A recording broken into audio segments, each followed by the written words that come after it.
खबर ओडिशा। नमस्कार, एक खबर ओडिशा को आपनको स्वागत। सरस्वती शिशु विद्या मंदिर जिला स्तरीय क्रीड़ा समारोह अनुष्ठित। भारतीय शिक्षा विकास संस्थान द्वारा परिचालित सरस्वती शिशु विद्या मंदिर जिला स्तरीय क्रीड़ा समारोह मंगलवार दिन अनुष्ठित हो जाइछि।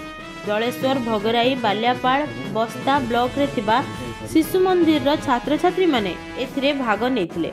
जलेश्वर स्थित शिखरपुर खेल पड़िया उद्घाटन समारोह अनुष्ठित होइतिला।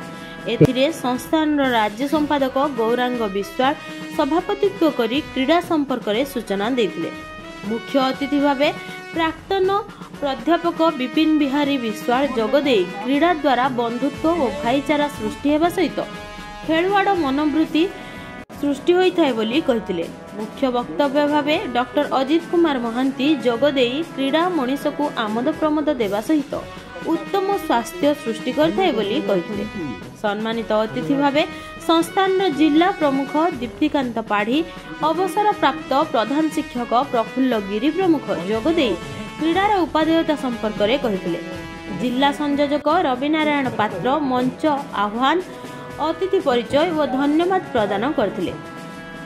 समारोह शेष अनुष्ठित पुरस्कार वितरणी सभारे मुख्य अतिथि भावे सरपंच विद्याधर मल्लिक और मुख्य वक्तव्य भावे बराला बालकेश्वर उच्च विद्यालय प्रधान शिक्षयित्री रजनी हांसदा जोगदे खेल हारिबा जितिबा बड़ कथा नुहे बरं भल क्रीड़ा प्रदर्शन कले शिक्षार्थी माने श्रृंखलित हेबा सहित निरोग होइथांती बोली कहिथिले। वृत्ति खेलाड़ी को मेडल और सर्टिफिकेट प्रदान करा जाइथिला बेले खेल शिक्षक श्रीकांत दास रवींद्र बेहेरा और गोपबंधु दास खेल परिचालना करथिले।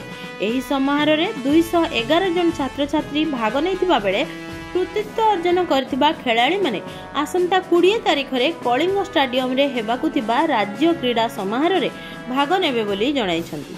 एही समारोह को आंबोली अठा सरस्वती शिशु विद्या मंदिर और अन्यान्य शिशु मंदिर गुरुजी गुरुमा माने परिचालना करथिले।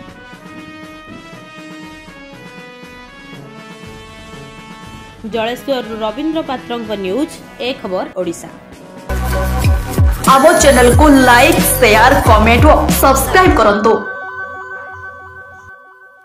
आपण माने देखुछंती एक खबर ओडिशा।